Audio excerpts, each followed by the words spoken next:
Vamos a empezar a ver un tema que lo denominamos técnicas de colaboración. Es lo que ustedes necesitarían para poder trabajar en grupo, que es la parte grupal de la materia.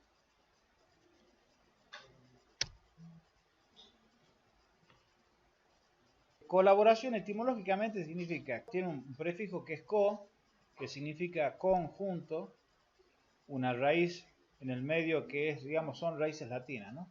Una raíz en el medio que es laborare, del verbo trabajar, y termina en ción, que significa acción. Colaboración significa trabajar junto con otros con un fin o un propósito determinado. En informática, colaboración es una palabra que se empezó a utilizar justamente para referirse a lo que es un tipo de trabajo paralelo, distribuido, concurrente. En el estudio de arquitectura tradicional, antes de la revolución de las tecnologías de la información, había una secuencia de trabajo mucho más lineal. Además se trabajaba sobre papel, la información tenía un soporte físico, entonces necesariamente había que ir produciendo ciertas cosas, terminar de producir esas cosas y recién pasarse a la etapa siguiente. Con la revolución de las tecnologías de la información, el factor determinante de la eficiencia de la producción pasa a ser procesamiento de la información, y eso hace que la organización de la empresa, en términos generales, la empresa de cualquier tipo a nivel mundial, mute a una forma de red, una forma distribuida, un sistema que rápidamente puede reconfigurarse a las condiciones cambiantes del mundo moderno. En el caso del estudio de arquitectura, eso significa reorganizarse en función de una serie de núcleos funcionales, y lo que hace posible eso son las redes informáticas. Voy a darle unos cuantos conceptos de redes, pero no porque sea una clase de informática, sino porque creo que lo van a necesitar para poder entender lo que va a pasar con el servidor BIM. Vamos a hablar de las LAN, que son las redes de áreas locales, redes relativamente chicas, es lo que ustedes pueden tener en sus casas, o tienen una conexión ADSL de ARNet, o la misma red que tenemos acá en la quinta, todo eso son redes LAN. Y esas redes trabajan con lo que se llama un protocolo TCP/IP. Una red es un conjunto de dispositivos, generalmente computadoras, pero en realidad cada uno de esos nodos pueden ser un celular, puede ser el router, puede ser cualquier dispositivo, una impresora, cualquier dispositivo que tenga la capacidad para conectarse, interconectadas entre sí por un medio de comunicación. Ese medio de comunicación puede ser el aire, si es una red Wi-Fi, puede ser un cableado físico, y que intercambian información o comparten recursos. ¿Qué es lo característico de la red? Acá lo que tenemos es un gráfico donde se supone que tenemos una conexión a internet, un modem router ADSL, que es lo que hace la conexión y organiza esa red.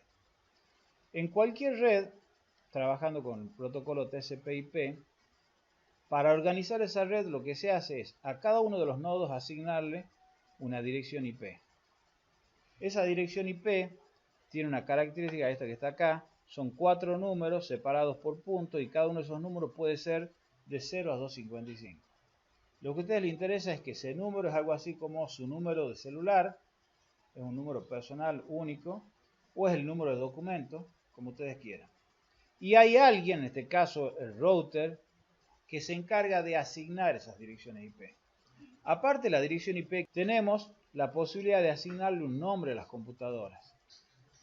Este nombre se lo asignamos cuando instalamos el sistema operativo. Muchas veces ustedes no se fijan, pero sus computadoras personales tienen un nombre. El nombre de las computadoras se puede utilizar como un identificador en reemplazo de la dirección IP. Las direcciones IP son números que son difíciles de acordarse, pero un nombre como PC de Juan o Juan PC es mucho más fácil de recordar. Esa identificación de cada computadora se denomina el hostname.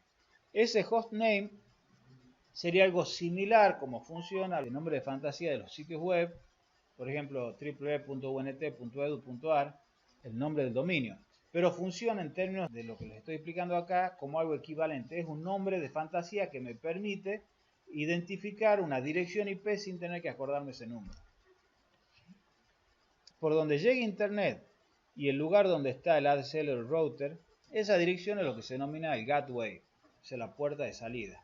Cuando ustedes quieren comunicarse con internet, ustedes no lo ven a eso, pero internamente el sistema lo que hace es conectarse con el gateway y de ahí salir a internet, derivar el tráfico donde corresponda.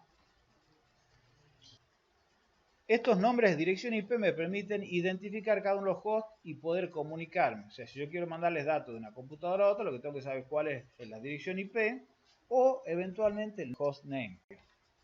Y cuando yo voy del nombre de usuario a la dirección IP, que es en realidad lo que se utiliza, es lo que se denomina la resolución de nombre. Resolución de nombre es diferente cuando se trata de Internet o cuando se trata de una red interna, pero esencialmente lo que hace es como si fuera una guía telefónica. Ustedes no se acuerdan el número de Juan Pedro o no sé cuánto, van, lo buscan en la guía y encuentran el número de celular o en realidad el número de fijo. Esto que está acá, que es resolución de nombre, es algo similar que lo resuelve la red de alguna forma.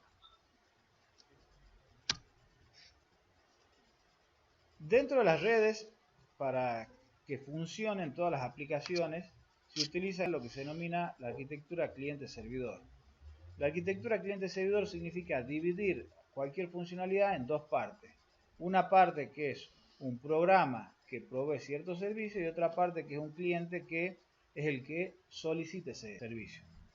Por ejemplo, navegar por Internet, hay servidores de Internet, servidores web, y hay clientes. Los clientes sería, por ejemplo, un Chrome, Internet Explorer, cualquier navegador que les permita acceder al servicio de Internet.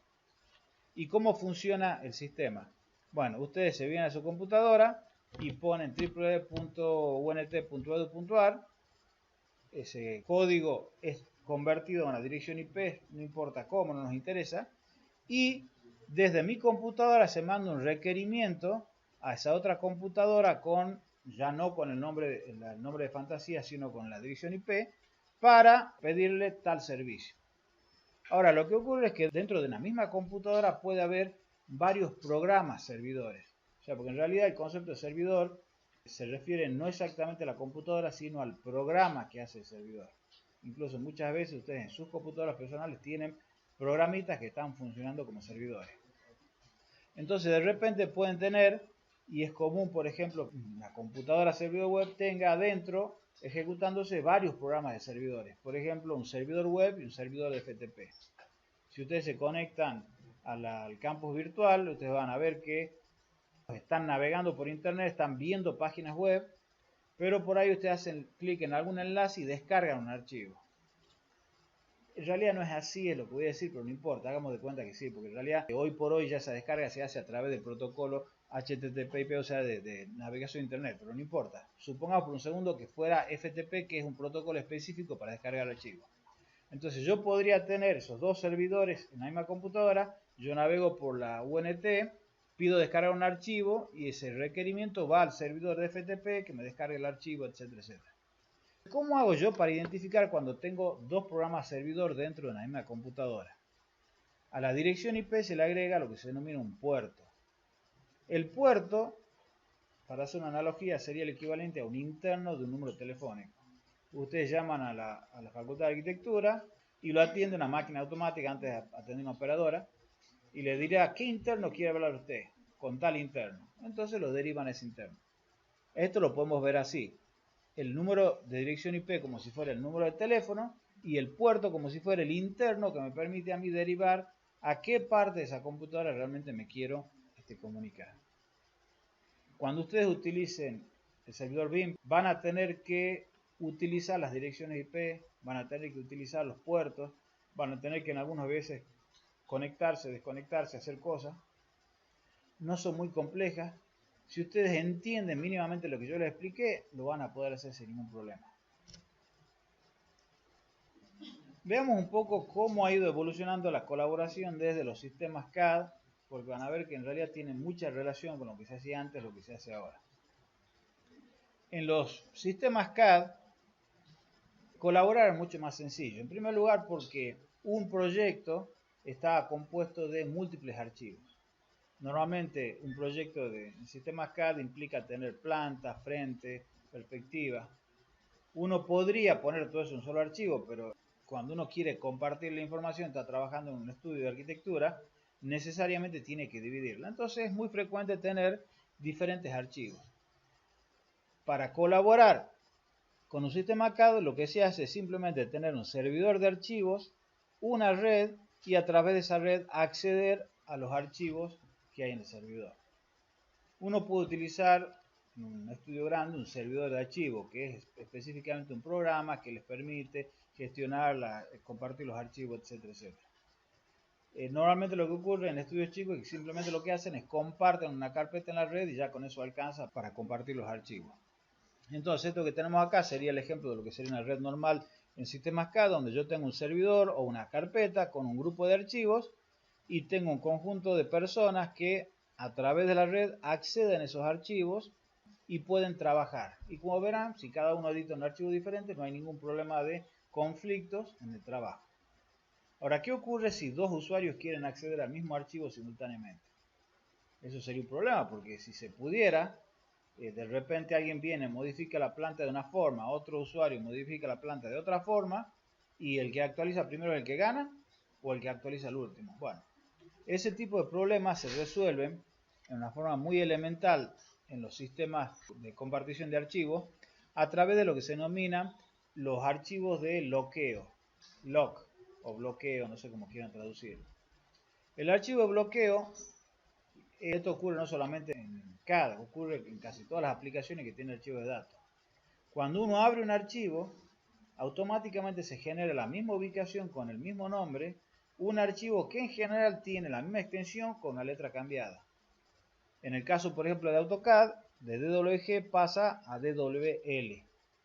Cuando ustedes abran un archivo de AutoCAD, si se fijan en el directorio, algunas veces son ocultos esos archivos, así que tendrían que activar ver los archivos ocultos, van a ver que hay además un segundo archivo que tiene muy poco tamaño, es un par de bytes.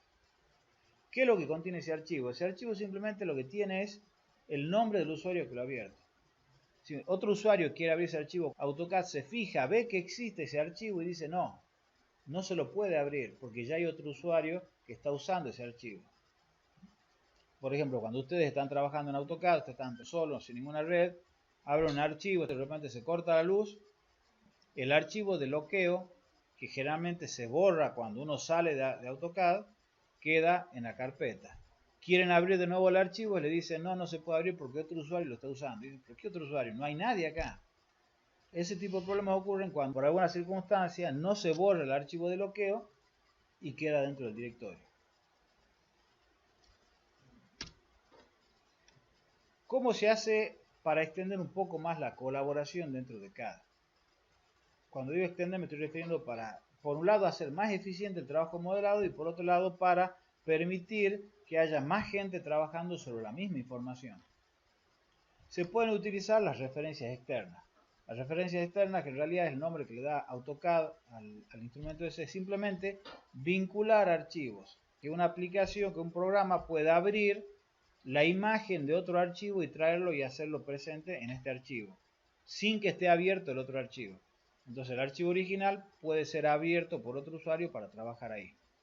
Por ejemplo, si nosotros tuviéramos un proyecto que tuviera un par de alas de un edificio o que tuviera, por ejemplo, dos edificios juntos, podría particionar ese proyecto en diferentes plantas. Perdón, esto dice corte, tendría que haber dicho planta acá. Planta A, planta B, y a través de un sistema de referencia externa yo podría ensamblar esos dos bloques, esas dos plantas del edificio en otro archivo que podría ser el plano de conjunto. Y a ese archivo lo podría enlazar en otro archivo que sería, por ejemplo, una lámina, donde hay un usuario que está trabajando en la planta de un bloque, otro usuario que está trabajando en la planta de otro bloque, un usuario que está trabajando en el plano de conjunto y otro que puede estar trabajando en la lámina, acotando o haciendo algún otro trabajo. Podemos hablar del archivo modelo, de un archivo modelo maestro que tiene ensamblado varios archivos de referencia externa, y podemos hablar del archivo lámina. Antiguamente uno lo que hacía era trabajaba siempre en modelos, no había como en AutoCAD el paper space o el espacio de papel. Simplemente existían archivos de modelos, y lo que sí había eran archivos que eran modelos y otros que eran sheet, láminas. Entonces yo lo que hacía es, traía una referencia, le escalaba esa referencia para que esté a nivel de lo que sería la escala papel, y en ese archivo nuevo ponía todas las cotas, todo en la unidad de medida del papel. Cuando AutoCAD habilita el Paper Space, está simplificando el trabajo al profesional que trabaja solo, pero cuando uno trabaja en equipo, el Paper Space es un problema, porque está todo en un solo archivo. No puedo fraccionar, no puedo dividir y trabajar en paralelo.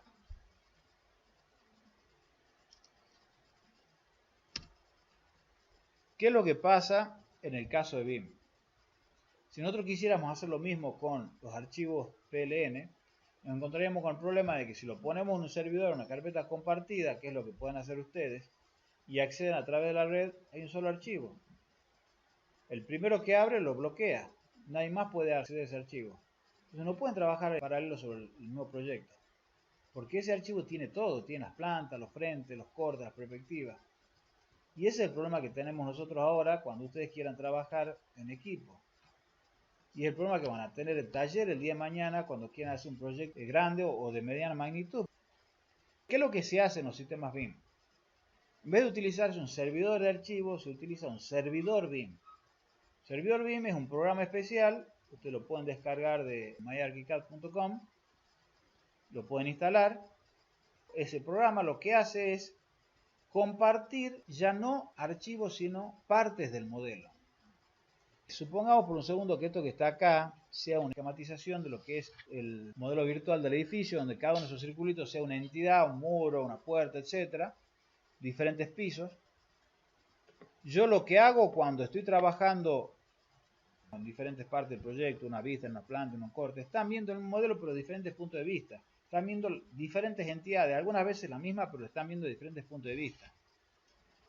Esencialmente lo que se hace con el servidor BIM es, cada usuario puede abrir el mismo modelo, lo puede ver de cualquier lugar, pero cuando quiere trabajar sobre algo tiene que pedir esas entidades. Dice, reservo esta parte del proyecto para mi uso específico. Entonces, un grupo de esas entidades del modelo son reservadas para todo el usuario, para que ese usuario pueda actuar sobre esas entidades en particular. Y cuando alguien reserva esas entidades, los otros usuarios no las pueden usar.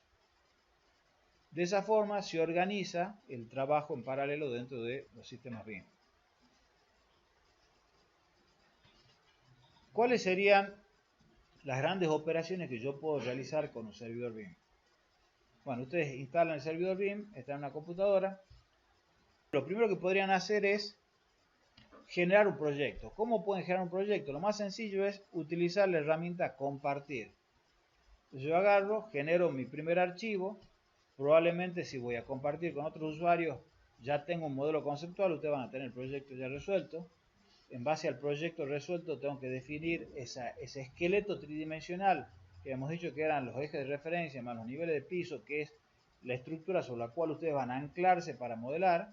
Se podrían generar esa estructura básica en ese primer archivo, podrían eventualmente generar toda aquella información que vaya a ser compartida, supongamos algún material o algún otro elemento que sea importante, y una vez que lo tiene al PLNS más o menos configurado, incluso podría empezar a trabajar en algunas cosas. En algún momento dicen, comparto esto con Teamwork. Teamwork es el nombre de fantasía que ArchiCAD le pone a su servidor y servidor cloud, que tiene varios productos que están relacionados. Al compartir, lo que estoy haciendo es desde mi máquina local, donde yo tengo mi proyecto, lo estoy subiendo al servidor. Cuando digo subir al servidor, me refiero a mandárselo, porque el servidor puede estar en mi computadora o puede estar en otra computadora. A la inversa, cuando alguien, supongamos yo he generado el proyecto, lo subí, lo estoy compartiendo, hay un compañero mío que quiere trabajar también sobre ese proyecto y quiere abrirlo. ¿Qué es lo que hace? Se conecta al proyecto. Cuando se conecta al proyecto, ¿qué es lo que ocurre? Cuando alguien pide conexión a un proyecto, toda la información del proyecto es descargada en forma local en su computadora. Se descarga todo el proyecto. Ya van a ver por qué. Supongamos que esa persona quiere empezar a trabajar, quiero agregar un piso en el edificio. Tengo que primero reservar sobre lo que voy a trabajar. Irme a la planta alta o al nivel donde quiero ir yo, a la terraza, lo que sea. Y ahí, a través de una selección de entidades, seleccionar toda la vista o diferentes herramientas que ustedes van a tener que son fáciles de utilizar, selecciono todo lo que yo, sobre lo cual quiero operar. Sobre lo que yo quiero operar, se habilita para que yo lo pueda modificar y se bloquea para todos los demás. O sea, desde mi proyecto local se manda un mensaje al servidor: tales entidades no pueden ser tocadas por nadie más, y se bloquean. Empiezo a modelar, como tengo en verde esta zona, puedo agarrar y empezar a modelar un piso más. Todas las entidades que yo genere automáticamente están reservadas para mí. Y mientras yo trabajaba agregando un piso, otro usuario trabajó agregando algún otro elemento al modelo. En algún momento yo tengo que actualizar, tengo que subir al servidor lo que yo estaba haciendo y recibir qué es lo que han hecho los otros. Entonces ahí realizo una operación que se llama enviar y recibir. En el enviar y recibir lo que ocurre es que todo lo que yo he modelado se sube al servidor. Y todo lo nuevo que yo no tengo en el servidor se baja a mi computadora. Observen que en base a lo que estamos diciendo, hay un primer momento donde hay un gran envío de información, que es cuando yo me conecto al servidor y descargo todo el proyecto. Pero de ahí en adelante, todo el traspaso de información que se hace es únicamente de las entidades que se generan. Porque yo siempre tengo una copia del proyecto de máquina local. Una copia del proyecto como es íntegro, con las bibliotecas, con todo. Por eso es que es tan pesado la conexión y tan liviana después la actualización. Una vez que termino de trabajar, ya hice mi actualización, libero todas las entidades que yo he estado trabajando para que si alguien necesita tocar esas entidades lo pueda hacer. Una particularidad: como la actualización se hace con enviar y recibir, se puede trabajar desconectado, offline, que es la opción que está acá. Yo podría conectar mi proyecto, descargo toda la información, se corta internet, yo sigo trabajando con lo que yo tengo reservado, y en el servidor siguen reservados todas esas entidades, no se las pueden dar a nadie más, hasta que vuelve internet o me conecto de vuelta y yo puedo hacer un nuevo enviar y recibir. Esto es lo que yo les propongo como una de las dos posibilidades para colaborar en los grupos. Arman una pequeña red, se van a la casa de alguien, instalan el servidor en alguna máquina. En general lo tienen que instalar en una máquina que sea más bien poderosa, porque esa máquina va a verse disminuida en su performance por la existencia del servidor. No es que sea terrible, pero sí es una sobrecarga. Entonces es una máquina que preferiblemente me tenga un poco más de memoria, que tenga un procesador un poco más poderoso. Generan la red, generan el archivo de proyecto, incluso hasta lo empiezan a trabajar, lo suben al servidor, todos se conectan, distribuyen las tareas, cada uno reserva la parte del proyecto sobre el cual quiere trabajar, y ahí se pueden ir cada uno a su casa si ustedes quieren. Y al irse se desconectan del servidor. Pero ustedes tienen un proyecto íntegro en sus computadoras donde ustedes pueden seguir trabajando. Al día siguiente se juntan de nuevo, se conectan y hacen enviar y recibir y actualizan la información. Hay una segunda opción que sería poder comunicarse a través de internet. No la he estudiado, sé que es factible. El problema que tenemos con esto es que la dirección IP que ustedes van a tener en el servidor es una dirección IP de su red local, no es la dirección IP de internet. Para poder comunicarse entre la red local de la casa de uno con la casa de otro, van a tener que utilizar otro software. Los que juegan mucho saben que hay un software que se llama Hamachi, que es un software que permite hacer Virtual Private Network, o sea, una red privada virtual, que les permitiría conectarse con máquinas que están en otros lugares. Aparte de la posibilidad de trabajar colaborando a través del servidor, también podrían utilizar algún otro método similar a lo que he descrito yo en las referencias externas. Porque ArchiCAD también tiene el equivalente, o sea, tiene referencias externas. Uno puede enlazar un archivo CAD a los archivos de ArchiCAD, incluso imágenes, todo, que funcionan exactamente como si fuera una vinculación de archivos. Pero aparte de eso, tiene una herramienta específica que se denomina módulo. Porque los archivos de ArchiCAD tienen una particularidad, no es lo mismo que un archivo CAD. En un archivo de ArchiCAD uno tiene la tridimensión, y una tridimensión que además es paramétrica. Si uno tuviera un proyecto que tiene elementos que son claramente independientes, o tuviera un edificio que tiene un par de alas o algo por el estilo, uno podría descomponerlo en diferentes modelos un PLN por aquí, otro PLN por allá. Después esos PLN se juntan a través de módulos que simplemente enlazar, es decir, bueno, traigo esto por aquí, traigo esto por acá, en un modelo maestro, y hasta incluso podría tener otro PLN diferente para hacer toda la parte de documentación. Algo muy similar a lo que son las referencias, nada más que considerando que son tridimensionales. Lo podría hacer por piso, lo podría hacer por elementos del sectores del edificio. El problema de esto es que ustedes tienen que coordinar muchas otras cuestiones dimensionales, las vigas tienen que coincidir, entonces no es tan sencillo. Pero bueno, hay casos donde se puede, si son cosas independientes, se puede. Hay otro problema que es también el problema de los pisos, que uno cuando trae una referencia externa no hay ningún problema porque simplemente es un conjunto de entidades bidimensionales, pero cuando uno trae un archivo PLN y ese archivo PLN tiene entidades que están vinculadas a pisos, por ejemplo, las columnas y los muros vinculados a la altura de piso, yo en mi archivo tengo que tener la misma altura de piso, porque si no se modifican las alturas. O en su defecto tengo que romper las vinculaciones de altura de pisos para que no se distorsionen las alturas. Hay ciertas cositas que hay que cuidar, pero también es factible. Yo lo puedo hacer a esto con los archivos PLN. Simple y llanamente vinculo archivos PLN. Si yo quiero ser más eficiente, porque en realidad el módulo lo que hace es vincular una parte del archivo nada más. Todo lo que son las vistas, todo eso se pierde. A mí lo que me interesa es el núcleo básico del modelo. Y se pierde la información de las vistas, todas las cosas que ustedes tengan en 2D, todo eso. Eso no es que se pierda, sino que no se transmite en el módulo. Como mucha de esa información no se transfiere, para reducir el tamaño de los archivos, ArchiCAD tiene un tipo de archivo específico que se llama MOD, que es un PLN sin la información que no se necesita. Usar un archivo MOD es más eficiente porque es más chico, tiene menos peso. Pero técnicamente lo mismo un PLN que un MOD.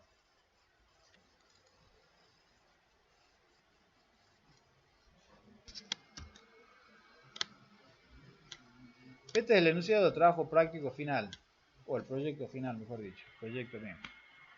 Se los voy leyendo, les voy explicando. Objetivo: ejercitar el modelado paramétrico, BIM, trabajo práctico 3.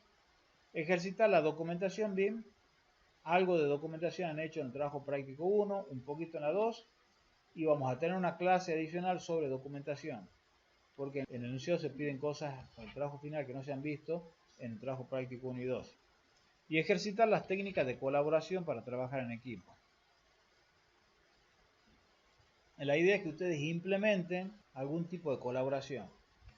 Se les pide es que aprendan a trabajar en equipo con BIM. Enunciado: trabajando en equipo se realizará un ejercicio de modelado y documentación de un edificio de escala y complejidad media, usando exclusivamente el sistema ArchiCAD 20 en español. Tiene que ser la misma versión. Es más, no solamente la misma versión, sino que tiene que ser la misma compilación. Si todos han bajado el programa del mismo lugar, ArchiCAD, no hay ningún problema, porque tiene que haber coincidencia en compilación entre el ArchiCAD y el servidor.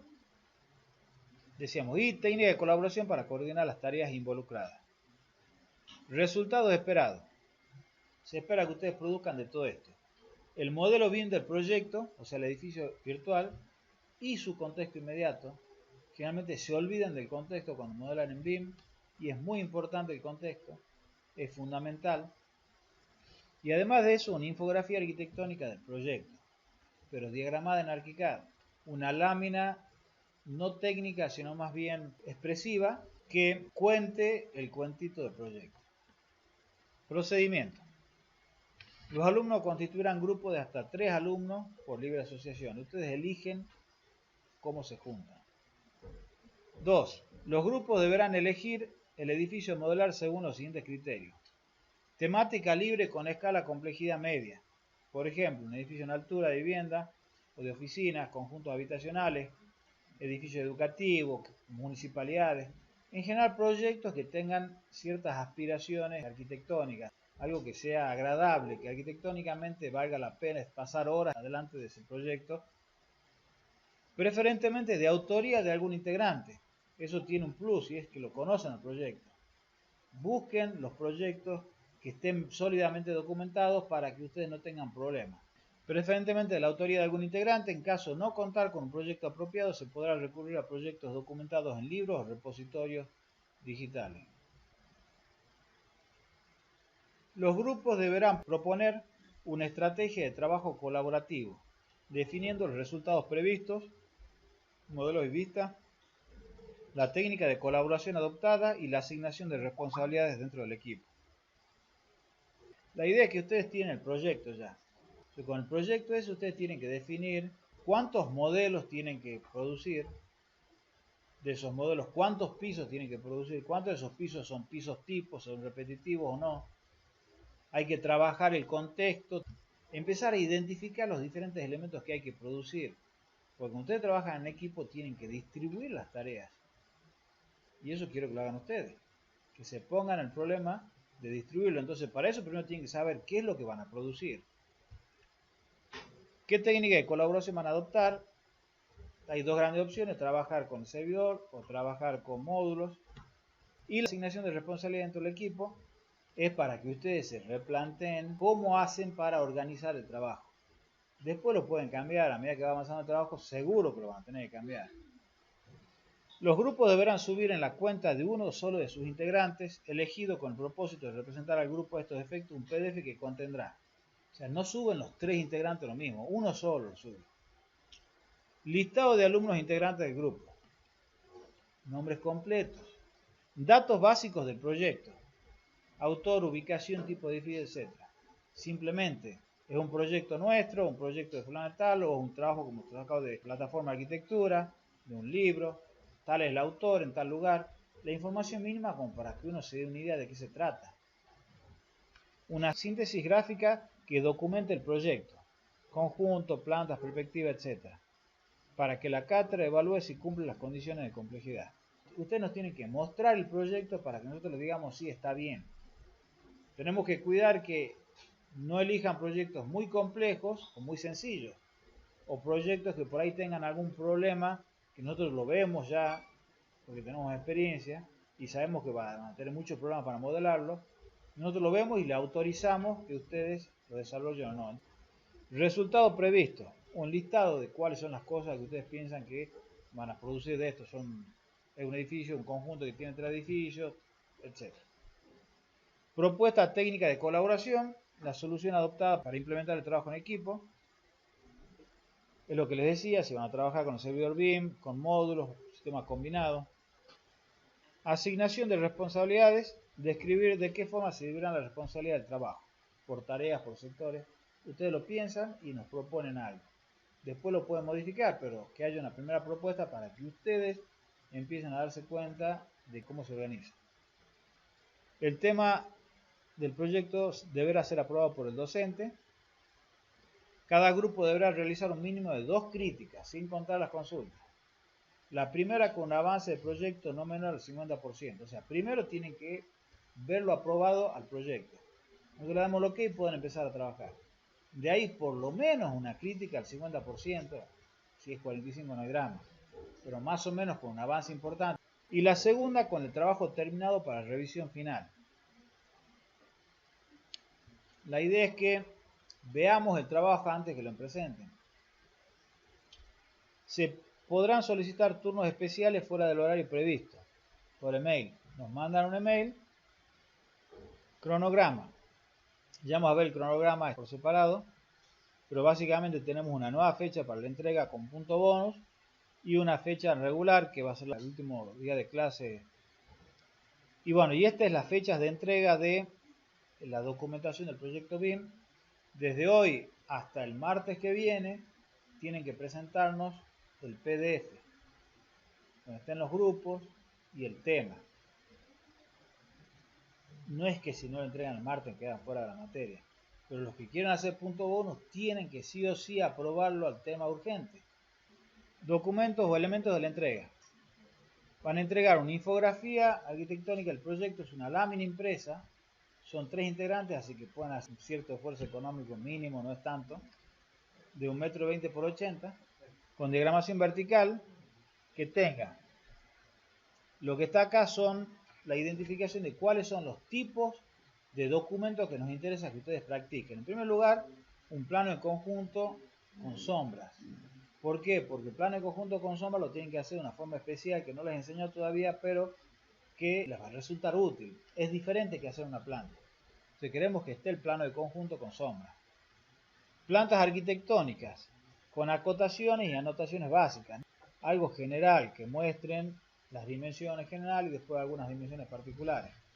Y algunos nombres para que el proyecto hable, no sea una cosa muda. La cantidad de plantas depende de dos cosas: que haya una descripción del proyecto y que entre en la lámina. Porque en general los proyectos de ustedes son proyectos grandes, que requieren mucho espacio para documentar. Tendremos que en muchos casos hacer una selección de qué información mostramos, pero hagamos una selección que permita entender el proyecto. Y también pueden mover la escala para que la diagramación entre. Como no es una cuestión técnica, sino más bien expresiva, arquitectónica, pueden trabajar las escalas con más libertad.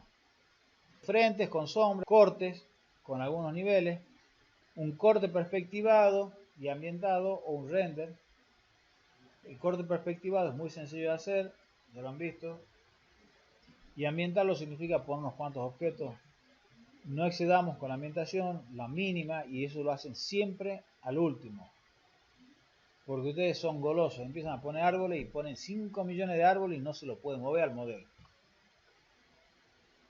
Un breve texto informativo del proyecto. En la lámina tiene que haber un par de líneas que identifiquen el proyecto, de qué se trata, de quién es. Un rótulo libre, que no hace falta que sea un rótulo estructurado, puede ser texto puesto en forma libre en la lámina, que identifique el nombre de ustedes, el nombre de la materia, el año de cursado.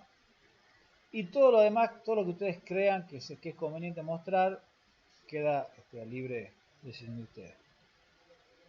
Bueno, acá la determinación de cantidad de tipo de planta, frente y corde, queda a criterio del alumno, pero debe garantizar una comunicación clara y correcta del proyecto. Y aparte de eso, tienen que entregar un CD o DVD con una copia del PLN y PLA. Si trabaja con Teamwork van a ver que tienen forma de exportarlo como PLN, más la lámina en formato PDF.